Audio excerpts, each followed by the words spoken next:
In addition to going to as many states and counties as I can get to, I'm also trying to get to as many of the state high points as possible.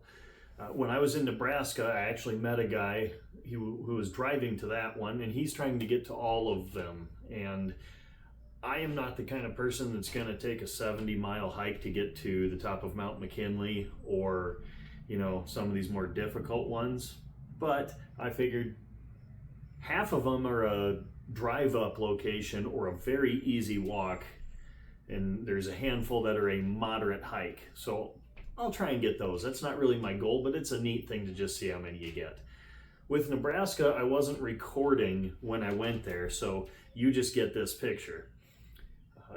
The other places that I go to, I will be actually filming how to get them and showing you where they're at.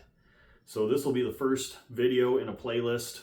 As I get to the high points, they'll just be added to the playlist.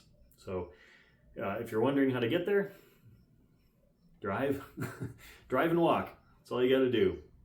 I'll put the coordinates on the video, plug them into your GPS or your phone, and off you go. I'm not going to tell you, oh, and you take a right here and a left there. The adventure is half the fun. Go do something.